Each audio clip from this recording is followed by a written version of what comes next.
বিসমিল্লাহির রহমানির রহিম। আসসালামু আলাইকুম। আমি ডাক্তার ইফতেখার। আজকে কথা বলবো ডায়াবেটিস এবং রমজান এই বিষয়টি নিয়ে। ইসলামের মূল ভিত্তি বা স্তম্ভ হচ্ছে ৫টি, যার উপর একজন মুসলমানের ঈমান এবং আমল প্রতিষ্ঠিত। সাওম বা রোজা এর মধ্যে একটি। রমজান মাসে রোজা রাখা মুসলমানদের জন্য একটি গুরুত্বপূর্ণ ধর্মীয় বিধান। তবে ডায়াবেটিস রোগীদের জন্য দীর্ঘ সময় না খেয়ে থাকা এবং খাদ্যাভ্যাসের আকস্মিক পরিবর্তন বিভিন্ন জটিলতা সৃষ্টি করতে পারে। চিকিৎসকের পরামর্শ অনুসরণ করলে অধিকাংশ ডায়াবেটিস রোগী নিরাপদে রোজা রাখতে পারবেন। এখন আমাদের জানতে হবে কারা কারা রোজা রাখতে পারবেন না। প্রথমেই আমাদের রিস্ক স্ট্র্যাটিফিকেশন করতে হবে। বিশেষ করে আমাদের যারা ডায়াবেটিস রোগী আছেন, যারা ডায়াবেটিস আক্রান্ত 10 বছরের কম বা 10 বছরের অধিক সময় জুড়ে ডায়াবেটিস আক্রান্ত আছেন কি নাই সেটা আমাদের জানতে হবে। এবং এই সময়টাতে তারা কোনো ধরনের রক্তে শর্করার পরিমাণ কমে যাওয়া সংক্রান্ত কোনো ধরনের উপসর্গে আক্রান্ত ছিলেন কিনা, বিশেষ করে যার নাম হাইপোগ্লাইসিমিয়া, সেটাতে আক্রান্ত ছিলেন কিনা সেটা সম্পর্কে আমাদের জানতে হবে।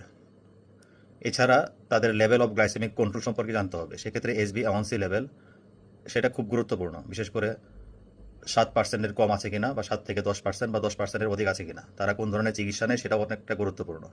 এবং self monitoring of blood glucose করতে পারতেছেন কিনা বা পারেন কিনা সেটা খুব বেশি গুরুত্বপূর্ণ। ডায়াবেটিসের একুয়েট কমপ্লিকেশন, বিশেষ করে ডিকে বা HHS, ডায়াবেটিক কিটোসিডোসিস অথবা হাইপারগ্লাইসেমিক হাইপারঅসমোলার স্টেট আছে কিনা সেটা সম্পর্কে আমাদের জানতে হবে। এছাড়া কিছু কোমরবিডিটিস, যেমন পেশেন্টের হার্ট ফেলিওর আছে কিনা, বা অন্য কোনো করোনারি আর্টারি ডিজিজ বা স্ট্রোকে আক্রান্ত ছিলেন কিনা, পেশেন্টের কিডনির কমপ্লিকেশনস আছে কিনা, এবং পেশেন্টের বয়স 70 বছরের উপর কিনা, এবং তার কগনিটিভ ফাংশন ভালো আছে কি নেই সেটা খুব গুরুত্বপূর্ণ। সেই ক্ষেত্রে আরেকটা গুরুত্বপূর্ণ তথ্য হচ্ছে যে তার আগের ডায়াবেটিস এবং ডায়াবেটিসের কন্ডিশন রমজান মাসে কেমন ছিল সে সম্পর্কে আমাদের জানতে হবে। তার গুড এক্সপিরিয়েন্স ছিল বা ব্যাড এক্সপিরিয়েন্স ছিল সেটা খুব গুরুত্বপূর্ণ। সেক্ষেত্রে যে রিস্ক স্ট্র্যাটিফিকেশন স্কোর আছে, যেটা বাংলাদেশ এন্ডোক্রাইন সোসাইটি কর্তৃক প্রদত্ত হয়েছে, যদি স্কোর 4-এর নিচে থাকে তাহলে লো রিস্ক, যদি 4 থেকে 7 থাকে তাহলে হাই রিস্ক, 7-এর উপর থাকলে ভেরি হাই রিস্ক। লো রিস্কের পেশেন্ট যারা আছেন তারা সহজে রোজা রাখতে পারবেন। হাই রিস্কে যারা আছেন তারা রোজা রাখতে পারবেন, কিন্তু সুপারভিশন থাকতে হবে। এবং যারা ভেরি হাই রিস্কের তাদের রোজা রাখা তাদের ক্ষেত্রে বাধ্যতামূলক নয়। প্রথমেই আসা যাক রমজানে ডায়াবেটিস রোগীদের শারীরিক পরিশ্রম এবং ব্যায়ামের বিষয়টা। প্রথমত, দিনের বেলা ভারী শারীরিক পরিশ্রম এড়িয়ে চলতে হবে। অতিরিক্ত গরম এবং সূর্যালোকে বাইরে যাওয়া কমে দিতে হবে। প্রয়োজনীয় কাজ সকাল বা সন্ধ্যায় করতে হবে। বিশ্রাম নিতে হবে, বিশেষ করে দুপুরে। ইফতারের 1 থেকে 2 ঘন্টা পর মাঝারি মাত্রায় 30 থেকে 45 মিনিট হাঁটা বা হালকা যোগব্যায়াম করতে হবে। মনে রাখতে হবে, তারাবির নামাজ নিজেই একটি ভালো ব্যায়াম। তারাবির নামাজের পর পায়ে হেঁটে বাসায় আসতে হবে। সেহরির পর ভারী ব্যায়াম এড়িয়ে চলতে হবে। সেই ক্ষেত্রে রক্তে সুগার কমে গিয়ে হাইপোগ্লাইসিমিয়ার ঝুঁকি থাকে। পানি পান করার ক্ষেত্রে ইফতার থেকে সেহরি পর্যন্ত কিছু সময় পর পর 8 থেকে 10 গ্লাস পানি পান করতে হবে। ক্যাফেইনযুক্ত পানীয় কম পান করতে হবে, কারণ এরা মূত্রবর্ধক, এবং সেহরিতে বেশি পানি পান করতে হবে। খাদ্য ব্যবস্থাপনা। খাবারের সাধারণ নির্দেশনা 3 বার খাবার। সেহরি, ইফতার এবং রাতের খাবার প্রতিবার পরিমিত পরিমাণে খেতে হবে। আঁশযুক্ত খাবার বেশি খেতে হবে, কারণ আঁশযুক্ত খাবার ধীরগতিতে হজম হয় এবং দীর্ঘ সময় শরীরে শক্তি দেয়। ফল এবং সবজি প্রচুর পরিমাণে রাখতে হবে খাবারের ভিতর। প্রক্রিয়াজাত খাবার যেমন প্যাকেটজাত biscuit, cake, chips, instant noodles, sausages, ক্যান্ড সবজি, সোডা বা কোমল পানীয়, সস এবং রেডি টু ইট খাবার এড়িয়ে চলতে হবে। সেহরি সময়কার খাবার। জটিল শর্করা জাতীয় খাবার যেমন লাল আটার রুটি, লাল চাল, ওটস। প্রোটিন জাতীয় খাবার যেমন ডিম, দুধ, ডাল, মাছ। স্বাস্থ্যকর ফ্যাট খাবার যেমন বাদাম, অলিভ অয়েল। আঁশযুক্ত খাবার যেমন শাকসবজি, ফল খেতে হবে। যেমন উদাহরণস্বরূপ বলা যেতে পারে লাল আটার রুটি 2 থেকে 3টি, ডিম সেদ্ধ 1 থেকে 2টি, সবজি, ওটস, দুধ, বাদাম, একটি মাঝারি ফল। অথবা লাল চালের ভাত 1 কাপ, মাছ, ডাল, সবজি, দই। সেহরিতে যেসব খাবার খাওয়া যাবে না: ভাজাপোড়া জাতীয় খাবার, অতিরিক্ত মিষ্টি জাতীয় খাবার, বেশি পরিমাণে সাদা ভাত বা ময়দার রুটি, অতিরিক্ত লবণাক্ত খাবার। ইফতারের খাবার: রোজা খোলার সাথে সাথে 1 থেকে 2টি খেজুর, সাথে পানি খেতে হবে, তাজা ফলের রস, চিনি ছাড়া, হালকা স্যুপ, দই বা লাচ্ছি, চিনি কম দিয়ে। এরপর আসতে হবে মূল খাবারে, যেটা 15 থেকে 20 মিনিট পর আমরা মূল খাবার খাবো। সেখানে শর্করা, প্রোটিন, সবজি জাতীয় খাবার থাকবে। এর ভিতরে লাল আটার রুটি বা ভাত, মাছ, মুরগি বা ডাল, এবং প্রচুর সবজি সালাদ খেতে হবে। যেসব খাবার ইফতারে এড়িয়ে চলতে হবে: অতিরিক্ত পরিমাণে বেগুনি, আলুর চপ ইত্যাদি ভাজা খাবার সমূহ এড়িয়ে চলতে হবে। অতিরিক্ত মিষ্টি জাতীয় খাবার, বিশেষ করে জিলাপি, রসগোল্লা, একেবারে বেশি পরিমাণ কোমল পানীয় পান করা থেকে বিরত থাকতে হবে।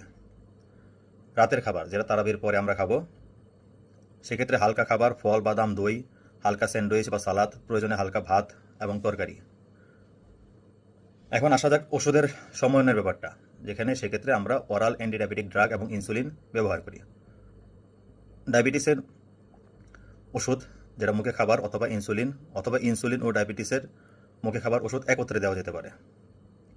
প্রথমেই আসা যাক মেটফরমিনের ক্ষেত্রে। মেটফরমিনের ক্ষেত্রে সাধারণত ডোজ পরিবর্তনের কোনো প্রয়োজন নেই। যদি রোগী একবার নেয় দিনের বেলায়, সেটা ইফতারের সাথে নিতে হবে। যদি 2 বার নেয়, সেক্ষেত্রে সেহরিতে প্রথম ডোজ এবং ইফতারের সময় দ্বিতীয় ডোজটা নিতে হবে। যদি রোগী 3 বার মেটফরমিন নেয়, সেক্ষেত্রে হচ্ছে ইফতারের সময় 2 বারের ডোজ একত্রে নিতে হবে এবং সেহরিতে সকালের ডোজটা নিতে হবে। সালফোনাল ইউরিয়ার ক্ষেত্রে, যেমন গ্লিমেপিরাইড, গ্লিক্লাজাইড এমআর, এক্ষেত্রে গ্লিবেনক্লামাইড বেশি হাইপোগ্লাইসিমিয়া করে, সেজন্য এটা রোজার মাসে নেওয়া উচিত নয়। যদি একবার নেয় রোগী সালফোনাল ইউরিয়া জাতীয় ওষুধ, সেটা ইফতারের সময় নিতে হবে। যদি well controlled blood glucose level থাকে রোজার আগে থেকেই রোগীর, সেক্ষেত্রে ডোজ রিডাকশন করতে হবে। ধরা যাক রোগী গ্লিমেপিরাইড খায়, গ্লিমেপিরাইড 4 মিলিগ্রাম নিলে সেটা 3 মিলিগ্রামে আনতে হবে। ডাইমাইক্রন এমআর 60 মিলিগ্রাম পেলে সেটা 30 মিলিগ্রামে আনতে হবে। ব্লাড গ্লুকোজ লেভেল আনকন্ট্রোল থাকলে ডোজ রিডাকশন করার কোনো প্রয়োজন নেই। যদি সালফোনাল ইউরিয়া দিনে 2 বার খায়, সেক্ষেত্রে সকালের ডোজ ইফতারের সময়, ওয়েল কন্ট্রোল ব্লাড গ্লুকোজ থাকলে ডোজ রিডাকশন করে রাতের ডোজের অর্ধেক আমরা সেটা সেহরিতে দিব। হাইপোগ্লাইসিমিয়ার ঝুঁকি বেশি, তাই সাবধানতা অবলম্বন করতে হবে। ডোজ কমানোর প্রয়োজন হতে পারে, বিশেষ করে সেহরিতে। চিকিৎসকের পরামর্শ অনুযায়ী সালফোনাল ইউরিয়া জাতীয় ওষুধের ডোজ 50% পর্যন্ত কমানো যেতে পারে। এখন আসা যাক শর্ট অ্যাক্টিং ইনসুলিন সিক্রেটোবক্স, বিশেষ করে র্যাপাগ্লিনাইড। এতে ডিউরেশন অফ অ্যাকশন কম এবং লো রিস্ক অফ হাইপোগ্লাইসিমিয়া করে, তাই ইফতার এবং সেহরিতে নিতে পারবেন। ইফতারে যেহেতু খাবার একটু বেশি খাওয়া হয়, সেক্ষেত্রে ডোজ একটু বেশি লাগবে, সেহরিতে ডোজ একটু কম লাগবে। DPP-4 ইনহিবিটর, যেমন সিটাগ্লিপটিন, ভিল্ডাগ্লিপটিন, লিনাগ্লিপটিন, এদের সাধারণত ডোজ পরিবর্তনের কোনো প্রয়োজন হয় না, ইফতারের সময় নেবেন। SGLT2 ইনহিবিটর, যেমন এম্পাগ্লিফ্লোজিন, ডাপাগ্লিফ্লোজিন, এদের হচ্ছে লো রিস্ক অফ হাইপোগ্লাইসিমিয়া, তাই ডোজ অ্যাডজাস্টমেন্ট করার প্রয়োজন নেই, ইফতারের সময় আমরা নিব। এক্ষেত্রে কিছু সাবধানতা অবলম্বন করতে হবে। বিশেষ করে এরা গ্লাইকোসিরিয়া করে, ইউটিআই করে, জেনিটাল ট্র্যাক্ট ইনফেকশন করে এবং পানি শূন্যতার ঝুঁকি বাড়ায়। কোনো রোগী যদি একই সাথে SGLT2 ইনহিবিটরের সাথে ডায়াবেটিক্স নেয়, সেক্ষেত্রে অধিক সতর্কতা অবলম্বন করতে হবে, কারণ তার শরীরে পানির পরিমাণ কমে যেতে পারে, সে পানি শূন্য হয়ে যেতে পারে। তাই ইফতারের পর থেকে যতক্ষণ জেগে থাকবে, ততক্ষণ পর্যন্ত পরিমাণ মতো পানি পান করতে হবে, যাতে ভলিউম ডিপ্লেশন তার শরীরে না হয়। থায়াজোলিডিনেডিয়ন, পায়োগ্লিটাজোন, লো রিস্ক অফ হাইপোগ্লাইসিমিয়া করে, ডোজ অ্যাডজাস্টমেন্ট করার কোনো প্রয়োজন নেই, ইফতারের সময় নিতে পারবেন। এক্ষেত্রে মনে রাখা বাঞ্ছনীয় যেটা, অপটিমাল অ্যান্টি হাইপারগ্লাইসেমিক ইফেক্ট পায়োগ্লিটাজনের পাওয়ার জন্য রমজানের 1 থেকে 3 মাস আগে থেকে শুরু করতে হবে। এছাড়া আছে alpha glucosidase inhibitor, acarbose, voglibose, miglitol, এলার লো রিস্ক অফ হাইপোগ্লাইসিমিয়া করে, ডোজ অ্যাডজাস্টমেন্ট করার কোনো প্রয়োজন নেই, ইফতারের সময় আমরা নিব। তবে এই ওষুধগুলো এখন কম ব্যবহৃত হয় যাদের পোস্টপ্রান্ডিয়াল গ্লুকোজ, খাবারের পরে রক্তে গ্লুকোজের পরিমাণ বেশি থাকে, যেমন ইফতারের পর রক্ত গ্লুকোজের পরিমাণ অনেক বেড়ে যায়, তখন এই ওষুধগুলো নিতে হবে। এই ওষুধগুলোর একটা সাইড ইফেক্ট হচ্ছে কি, ফ্লাটুলেন্স করে, মানে পেট ফেপে যায়, তাই এই ওষুধগুলো রোজা অবস্থায় না নেওয়াই ভালো। এছাড়া আছে GLP-1 অ্যাগনিস্ট, লিরাগ্লুটাইড, সেমাগ্লুটাইড, ওরসেমা, এগুলো সাধারণত ডোজ পরিবর্তন করার কোনো প্রয়োজন নেই। এদের no risk of hypoglycemia, Ramzan শুরু হওয়ার কমপক্ষে 1 মাস আগে থেকে ওষুধ শুরু করতে হবে। দেখতে হবে পেশেন্ট টলারেট করতে পারে কিনা, অথবা কোনো সাইড ইফেক্ট হয় কিনা। এখন আসা যাক ইনসুলিন থেরাপির ক্ষেত্রে।